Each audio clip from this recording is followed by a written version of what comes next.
네, 시청자 여러분 안녕하십니까? 박정호입니다. 박정호의 핫스팟. 네, 오늘은 저희가 선거 때 인터뷰를 했던 국회의원을 모셔서 좀 말씀을 나눠보도록 하겠습니다.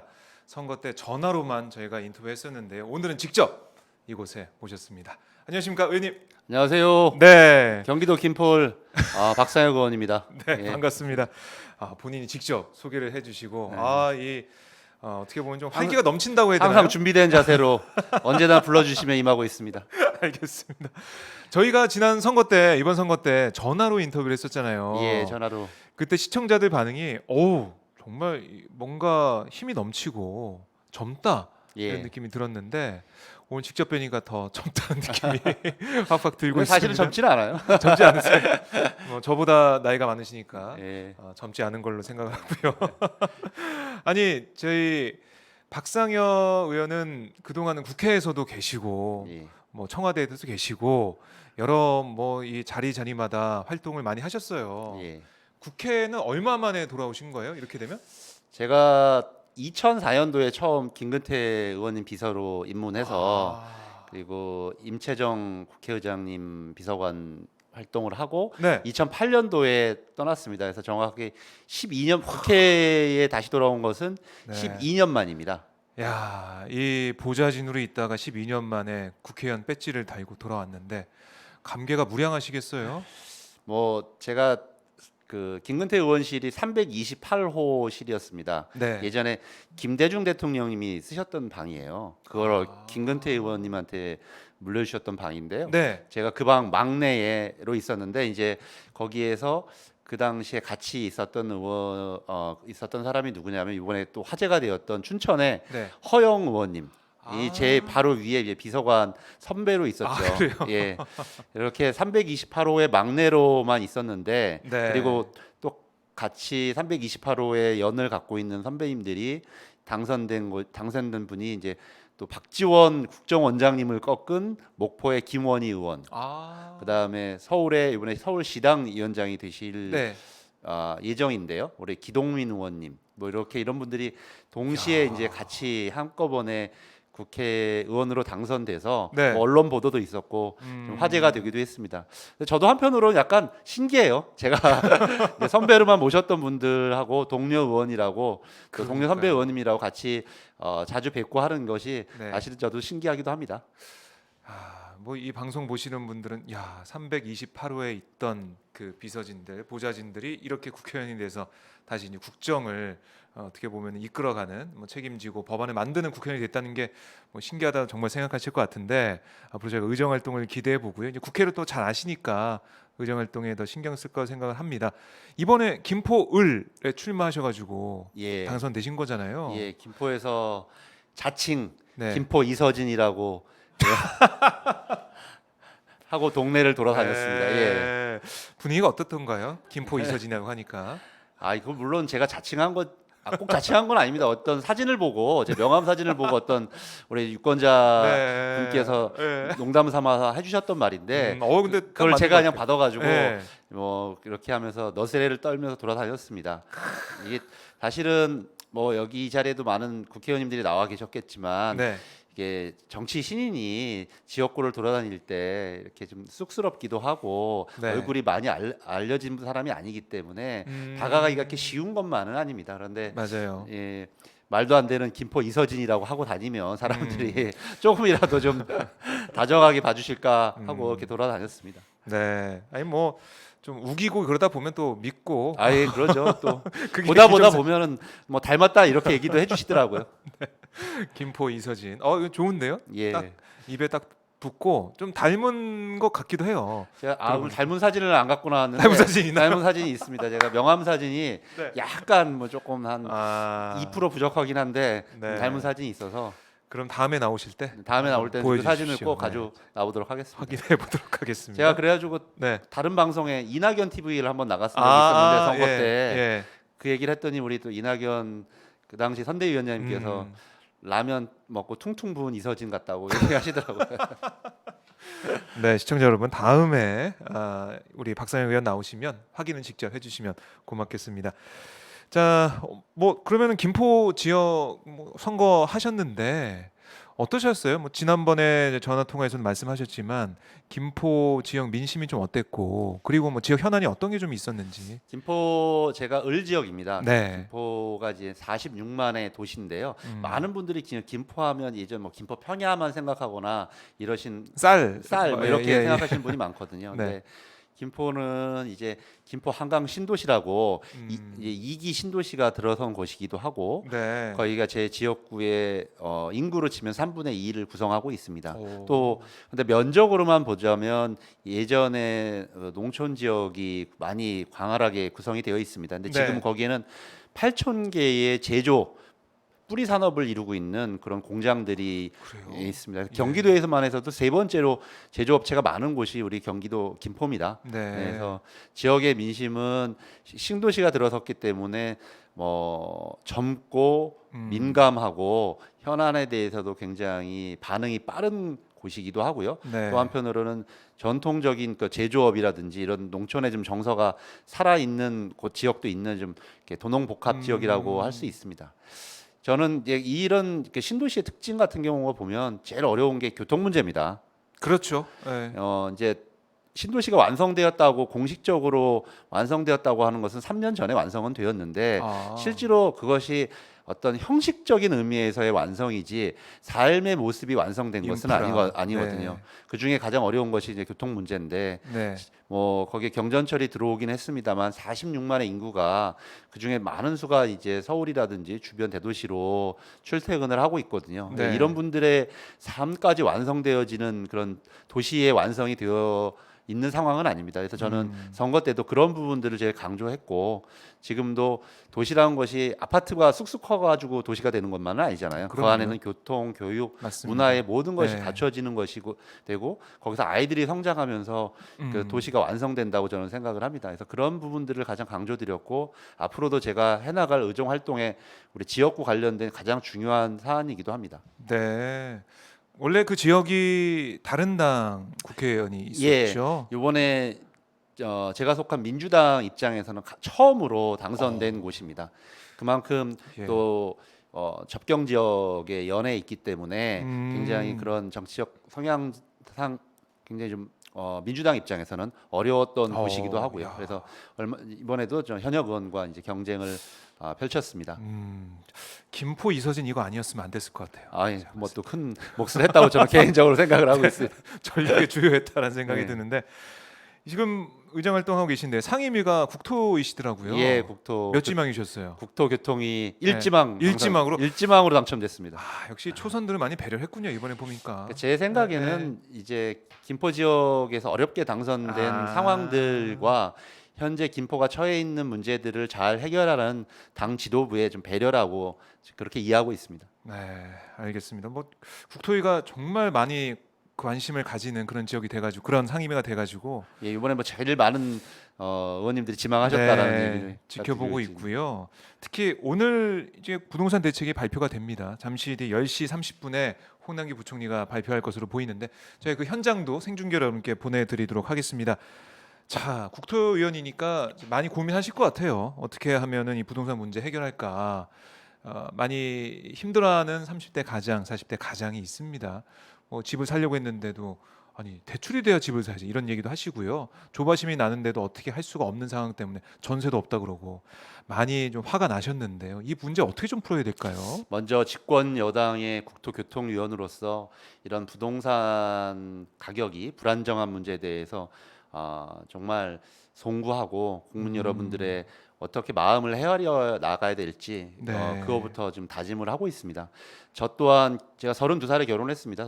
결혼해서 전세 그러니까 그때부터 아내하고 네, 맞벌이를 하면서 조금씩 저축을 하고 이렇게 음, 해서 집을 장만했던 그래서 30대 후반에 30대 장만했던 후반에, 후반에 네, 그런 경험이 있습니다. 그리고 지금도 그 집을 가지고 있고요. 네, 20년 된 아파트인데 어, 그런 그 다 아시죠, 예, 다, 그런 경험들이 있기 네, 때문에 이런 문제가 얼마만큼 우리 그 국민들에게 민감한 네, 문제인지 너무나 잘 알고 있고요. 그래서 지금 가장 중요한 것은 뭐 여러 가지 부동산 문제에 대한 원인이 있습니다. 그렇죠, 뭐 말씀드렸던 것처럼 그 너무 돈이 많이 풀려 있는 것도 사실이에요. 네, 3천조 가량의 유동성이 있는 것도 사실이기도 금리도 하지만 낮고. 금리가 매우 낮고요. 네. 이런 부분에 여러 가지가 있긴 하지만 지금 그동안 저는 부동산 문제만큼은 정부를 초월해서 정책이 일관되어야 된다고 생각을 합니다. 어. 그런데 그런 부분들이 좀 잘 지켜지지 않았던 문제들이 저는 있다는 생각을 들거든요. 어느 정부 이건 부동산 문제만큼은 네. 일관되게 서민의 주거 향상을 위해서 나아갔어야 되는데 네. 정부의 어떤 정책에 따라서 좀 많이 변동되었던 것도 있고 또 정부 내에서도 그 시기별로 변화된 부분들이 있습니다. 그런 문제 때문에 국민들에게 신뢰도를 주는데 좀 부족한 면이 저는 있었다고 생각을 하거든요. 예, 앞으로 21대 국회에서는 그러한 면이 없도록 네. 예, 서민의 주거 일관되게. 안정과 네. 그다음에 주거 복지라는 큰 관점에서 부동산 정책이 이루어지도록 더 감시하고 철저히 단속하고 네. 대안을 준비하도록 하겠습니다.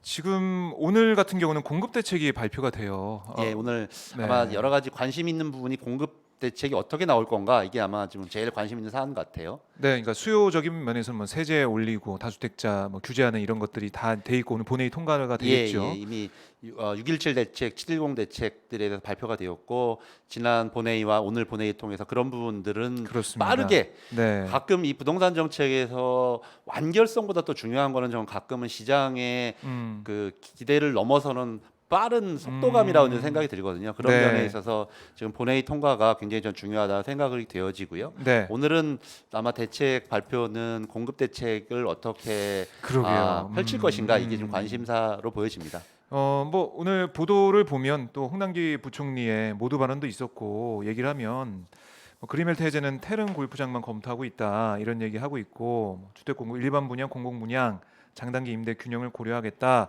이런 얘기도 하고 있는데 뭐 핵심은 이런 것 같아요. 사람들이 관심 있는 부분 중에 하나는 용적률 어떻게 할 것이냐, 도심에 어떻게 사람들이 좀 살고 싶어하는 그런 지역에 공급을 어떻게 할 것이냐 이게 좀 중요해 보이거든요. 지금 부동산 정책과 관련되어서 여러 가지 논의가 있으면서 한 가지 제가 가지고 있는 느낌은 뭐냐면 네. 이런 것들이 그 투기 세력들에게 그런 또 이익을 돌아가지 않도록 하는 방향에 대해서 그렇게 하자라는 그런 거에 대해서는 당정청이 일치가 되어 있습니다. 특히 그런 의미에서 네. 공공 주도의 공급 대책 뭐 저는 이렇게 평가를 하고 싶거든요. 네. 공공이 어떻게 하면 이런 공급 대책을 마련해서 그런 수요 그런 지금 특히 시간이 갈수록 젊은 세대의 수요가 다시 늘어나고 1인 가구들이 늘어나고 있지 않습니까? 네. 그래서 인구가 절대적으로 급격하게 늘지 않으면서도 계속 수요적인 측면이 발생하는 것은 1인 가구 수요가 많이 낮아지는 것도 사실입니다. 맞습니다. 그래서 그런 부분들에 대해서 그런 부분들은 결국 도시 주변에 많은 수요가 있고요. 이런 부분들을 만족시킬 수 있는 공급 대책을 아마 준비했을 것으로 기대를 하고 있고요. 그럼 뭐 여러 가지 다양한 가능성들을 가지고 검토했다라고 저도 알고 있습니다. 그런 차원에서 저는 태릉 골프장 문제도 맨 네. 처음에는 이거 이런 아이디어가 있을까라 싶었었는데 김진표 의원님이 의총에서 처음 말씀을 하시고 그 상황들에 대해 제가 토론회도 같이 참석해서 예. 2시간 가량 같이 했었는데 네. 굉장히 좀 획기적인 아이디어다. 물론 거기가 음. 그린벨트이긴 하지만 이미 많이 훼손된 측면이 있어서 네. 거기는 이제 골프장이기 때문에 거기를 잘 이용하면 충분히 공급 면적을 확보할 수도 있겠다. 이렇게 지금 생각을 하고 있습니다. 네. 자, 10시 반에 잠시 뒤에 홍남기 부총리가 발표를 하게 될 텐데요. 말씀하신 것처럼 1인 가구 뭐 젊은 층들이 잘 이용할 수 있는 그런 지역에 좀 임대 주택 이런 게 공급이 예, 돼서 제가 얼마 전에도 이제 오류동에 행복주택을 다녀왔습니다. 네. 거기도 오류동 그 1호선 레일 위에다가 행복주택을 건설한 거예요. 네. 보면은 굉장히 발상의 전환이라는 생각이 들고 예. 그동안 LH에서 공급하는 행복주택이 굉장히 좀 품질이 그렇게 아주 만족스럽지 못 민간보다 좀 부족하다 이런 평가도 공공이 있었는데 그렇습니다. 거기 같은 경우는 완전히 다른 획기적 발상을 통해서 주변 여건도 만들었고 그 아파트 품질도 만들었단 말이죠. 그리고 한 세대, 그러니까 좀 젊은 세대만 있는 것이 아니라 네. 나이 드신 분들도 어울려서 전체적인 소셜 믹스의 좀 그 균형을 이루는 그런 공급 현장을 다녀왔습니다. 앞으로 저희들이 가야 할 주거의 방향도 그런 방향이라고 생각이 들고요. 네. 도심에서 그런 곳들 뭐 자가를 이용하지 않더라도 대중교통을 이용해서 쉽게 접근성을 높이고 그렇게 주거의 여러 가지 환경들을 이용할 수 있는 그런 방향들로 가야 되는 것이 전 세계적인 추세이고 앞으로 네. 우리 문재인 정부에서 계속 추구해 나가야 할 방향이라고 저는 생각합니다. 네. 그러니까 두 가지인 것 같아요. 하나는 투기 수요를 확실히 꺾어버리고 그러려면 여러 가지 이제 그런 문제들과 관련돼서는 세제 세제를 부분. 통한 투기 세력의 차단 이런 문제가 음. 굉장히 좀 중요하다고 생각이 되어지고요. 네. 공급 면에서는 특히 20대, 30대, 40대의 좀 풍부한 수요층에 대해서 것들을 만족시킬 수 있는 적절한 공급 공공주도의 공급 이것이 저는 핵심적인 방향이라고 저는 생각합니다. 네, 두 가지 핵심이다라 말씀하셨는데 지금 국회 상황을 좀 보면 뭐 언론에서 기사를 좀 많이 쓴 면도 있겠지만 어쨌든 이 전월세 관련된 이 논쟁, 논란이라고 할까요? 이게 좀 불거졌어요. 그러니까 이런 부분과 관련되어서는 저는 그 윤희숙 의원이 얘기하신 부분들 일정 정도 그런 태도 자체에 대해서 우리가 같이 공감하고 네. 임차인들을 보호하자라는 취지라면 대승적으로 같이 고민할 바도 저는 있다고 생각합니다. 네. 그런데 제가 이렇게 지금 전월세 문제와 관련되어서 막 그 임대차 시장이 불안하잖아요. 그럴 그렇죠. 때 처음이니까. 그러니까 이럴 때는 더 중요한 것은 예전에 우리가 그 원래 전세 기간이 1년이었다가 1년이었다가 2년, 90년, 2년이었다가 89년도인데요. 네. 그런 데에 대해서 반성적으로 우리가 평가해야 될 지점은 뭐냐면 그런 것들이 논란만 키우다 보면 오히려 이미 전세값이 올라가 버린다라는 거죠. 그 사이에 뭐 사람들은 저 계약을 해버리지 않겠습니까? 네. 이렇기 때문에 이럴 때는 오히려 빠르게 속도감 있게 법안을 통과해서 진행하고 거기에 필요한 부분들이 있다면 추후 보완하는 그렇게 해서 임차인들을 보호하고 임대차 시장을 안정시키는 것이 저는 중요하다고 생각해요. 전월세 문제와 관련되어서 쟁점되어지는 것 중에 몇 가지가 있는데 네. 혹시나 월세로 전환돼서 전세가 줄지 않을까 이런 만들을 걱정들 하시거든요. 윤희숙 의원도 그 점을 얘기를 예. 했죠. 그러나 이제 우리가 정확하게 부동산 시장 상황을 보면 다주택을 갖고 계신 많은 사람들이 결국 이른바 갭 투자라는 걸 통해서 과도한 전세 보증금을 끼고 집을 소유하고 있단 말이죠. 네. 그래서 갑자기 그런 부분을 월세로 전환하기는 쉽지 않아 보인다라는 게 이제 전문가들의 지적이고 저희도 공감을 하는 바입니다. 네. 그래서 그런 것들은 일부러 좀 극도의 공포감을 그래서 시장 상황을 오히려 불안하게 만드는 측면이 저는 있다라는 생각이 들고요. 네. 오히려 그런 문제가 있다면 이제 김현미 장관도 얘기했지만 월세 전환율 자체를 낮춰서 지금은 좀 4% 4% 기준금리 플러스 3.5 3.5%로 돼 돼 있죠. 있는데 4% 이걸 낮춰서 이거는 그보다 높은 금리 시대에 만들어진 거니까 그렇죠. 지금 거의 초저금리 시대에는 조금 더 낮춰서 네. 실질적으로 월세로 전환할 수 있는 유인을 없애는 것도 하나의 충분한 방법이 될 수 있고 그거는 대통령령만 고치면 되는 단순한 문제거든요. 예. 그래 그렇게 해서 좀 보완을 하면 될 것 같고요. 네. 저는 지금 2+2 전세 기간도 조금 개인적으로는 좀 부족하다고 생각합니다. 우리 아이들의 좀 학교에 다니는 성장 주기와도 고민을 같이 해야 된다고 생각해요. 네. 그런 점에서 저는 3+3 왜냐하면 3+3 초등학교 6년이라는 점 또는 중학교 고등학교가 있기 때문에 3년씩의 주기가 있지 않습니까? 그렇네요. 예. 이런 점들을 우리가 생애 주기와 함께 고민한다면 빨리 좀 추후 보완 대책을 조금 더 고민을 해서 어떻게 하면 결국 윤희숙 의원님 말한 것도 뭐 논쟁만 키우자는 게 아니라 임차인을 보호하자라는 것이 근본적 취지라면 이제 여야가 이제 조금 속도감 있게 안정화시켰으니 그 추후 보완 대책을 통해서 어떻게 더 임대차 시장을 안정시킬 것인가 저는 지혜를 모아야 될 때라고 생각합니다. 그러니까 임대차 시장 어떻게 안정화시키는가 이 목표를 가지고 차근차근 같이 들여다봐야 모아야 되는 된다고 거죠. 생각하고요. 또 그 2년 그러니까 개정안대로 하더라도 2년 끝나고 나서 새로 하게 되면 또 전세 가격이 오를 수도 있다라는 걱정들 하시잖아요. 그 얘기를 많이 하잖아요. 새로 그 얘기를 그 많이 문제도 추후 보완을 통해서 그렇게 하더라도 기존에 있던 사람과 신규의 전세 계약하는 사람이 다른다는 것은 조금 저는 맞지 않다고 생각을 하기 때문에 네. 거기에도 어떤 외국에서도 많은 사례가 있다고 알고 있습니다. 그래서 거기도 룰을 정해가지고 네. 특정 이상 못 올리게 음. 한다면 지금 말씀하시는 몇 가지 걱정되는 지점들, 임대차 기간이 너무 짧거나 네. 그다음에 신규 계약자들한테 너무 높은 전세금을 받거나 또 그 너무 많은 월세 전환이 이루어지지 않을까 하는 걱정들도 추후 보완이 충분히 가능한 문제라고 생각합니다. 저는 이런 부분과 관련되어서 그 언론 보도 중에 보면 아주 극단적 사례들을 예. 그 공포감 맞아요. 있게 나오는 기사들이 있어요. 그거 읽고 나면은 아, 큰일 났다는 생각을 많이 예, 하게 되죠. 그런데 그런 부분들은 아주 극단적이고 과도한 사례고요. 저는 제일 중요한 것은 먼저 지금은 여야가 주거 안정, 임대차 시장의 안정이라는 목표하에 속도감 있게 진행하고 필요한 부분들은 머리를 맞대고 합의해서 그 부분들을 보완하면 훨씬 더 국민들에게 안정적인 네. 그런 부동산 가격, 그리고 임대차 시장을 만들 수 있다고 봅니다. 예, 그러니까 뭐 전세 제도 자체가 박근혜 전 대통령도 얘기했잖아요. 전세 그 제도가 없어지고 월세 시대가 된다라고 얘기했고 최경호 부총리도 그랬고. 저는 이제 그것도 굉장히 단순한 논리죠. 네. 어제도 네. 국토위에서 어떤 의원님이 예.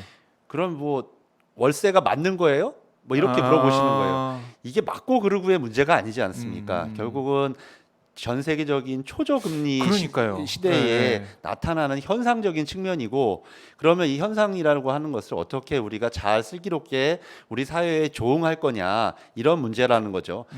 저도 전세를 살아봤고 뭐 여러 가지 임대차 시장에 있어봤기 때문에 그런 부분들이 심리적으로 얼마나 중요한지 알고 있습니다. 그렇기 네. 때문에 지금 중요한 것은 그런 것들을 뭐 막고 그러고의 이분법적인 문제가 아니라 어떻게 하면 저 서민들에게 안정적으로 지금 네. 그것이 그분들의 어떤 분들은 전세를 선호하시는 분이 있을 것이고 그렇죠. 때로 어떤 케이스 바이 부분은 케이스가 있겠죠. 어떤 부분은 큰 전세금을 마련하지 못해서 지금은 월세로 임대차 계약을 해야 되는 부분들이 네. 있단 말이에요. 그런 부분들에게 맞게끔 공급하는 게 중요하죠.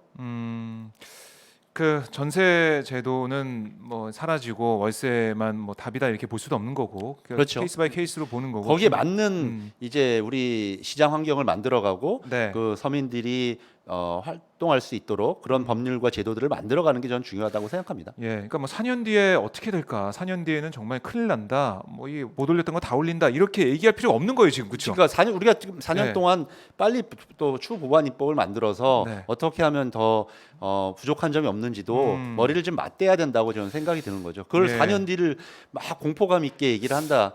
제가 그런 기사도 봤어요. 네. 원래는 막 이번에 이제 법을 개정하려고 하니까 4억을 올리려고 했었는데 저 전세값을 근데 네. 임차인이 이제 법이 통과됐으니까 임차인이 6천만 원만 올려 달라고 했다. 예, 뭐 이래서 예. 뭐 아니 4억 전세 올리는 게 정상입니까? 아, 그렇죠. 그러니까 그런 것들을 막기 위해서 이런 임대차 계약 예. 법을 만들었던 건데 맞습니다. 그런 것이 만약 문재인 양 그 언론에서 음. 기사를 쓰고 있는 것 저는 그게 문제라고 생각합니다. 예, 언론에 대한 얘기도 할 수밖에 없는 것 같은데요. 뭐 저도 보면 이게 집주인이 정말 5% 올리는 게 아니잖아요. 딱 올리면 최소한 10% 20% 올리니까 그때마다 다시 또 돈을 빌려야 되고. 그리고 또 우리가 지금 2년 뒤에 나가야 된다라고 그게 생각하는 그런 공포스럽죠. 불안점도 있지 네. 않습니까? 그렇기 네. 때문에 지금은 좀 속도감 있게 시장을 빨리 안정화시키고 부분적으로 또 보완돼야 될 점들은 보완해 나가는 그러한 좀 지혜를 모아야 될 때라고 생각합니다. 네. 아까 질문이 들어왔는데 뉴스 럼럼님이 의원님 김현미 장관 만나면 어떠세요? 요즘 많이 피곤해하실 듯 싶어요. 예, 장관님이 굉장히 어제 이제 만나셨습니다. 3년 정도 이제 장관으로 계셨는데요. 굉장히 네. 의욕도 있으시고 여러 가지 그동안 많은 활동을 해오셨습니다. 그런데 이제 조금 그런 부분들 좀 다양한 그 여러 가지 비판 때문에 조금 사실 뭐 피곤한 점도 있어 보이시더라고요. 제가 여쭤보지는 않았지만 현장에서 보면 그렇지만 주거 안정이라든지 임대차 문제라든지 네. 이런 부분들을 해나가겠다라는 의지만은 분명해 보이셨습니다. 네. 뭐 많이 궁금하신 게 있을 것 같은데요. 저희가 10시 반에 지금 홍남기 부총리가 공급 대책을 발표하게 되면 그 현장으로 좀 바로 넘기도록 하고요. 그 전까지 우리 박상혁 의원님과 말씀을 계속 이어가도록 하겠습니다. 자, 8.29 전당대회가 이제 한 달도 안 남았습니다. 새 후보가 열심히 지역을 돌아다니면서 뭐 각자의 정책 또 지지를 호소하고 있는데 어떻게 보세요? 그러니까 누구를 콕 집어서 얘기해 줘도 돼요. 얘기해 줘도 되고. 저는 그게 또 아니면 저희 당 선거법상에 누구를 또 그런가요? 지지한다거나 예, 예. 뭐 누구를 반대한다거나 할 수가 네. 없어서. 그러면 리더십으로 좀 얘기를 해보죠. 어떤 리더십이 필요하다고 생각하세요? 현재 리더십. 네, 그렇습니다. 저는 개인적으로 좀 소망 드리는 것은 이 세 후보 모두에게 말씀드리는 건데 네, 지금 국민의 조금 마음을 헤아리는 감수성을 조금 높여 주셨으면 합니다. 네. 우리가 국민들이 176석을 저희 더불어민주당에게 준 것은 일을 제대로 하라라는 말씀도 네. 있지만 네. 또 한편으로는 네. 그런 그 국민들의 마음을 조금 아주 작은 음. 것에서부터 헤아리라는 그런 뜻이 있다고 생각이 들거든요. 네. 그런 부분들 조금 더 섬기는 리더십이 가장 필요하지 섬기는 않나. 리더십. 알겠습니다. 자, 저희가 더 길게 나누고 싶은데요. 지금 홍남기 부총리가 브리핑 룸에 들어왔습니다. 공대책 보고요. 우리 박상현 의원님은 다음에 다시 한번 더 모시도록 꼭 하겠습니다. 불러주십시오. 알겠습니다. 곧 모시겠습니다. 오늘 예. 말씀 잘 들었습니다. 예, 감사합니다. 고맙습니다. 네.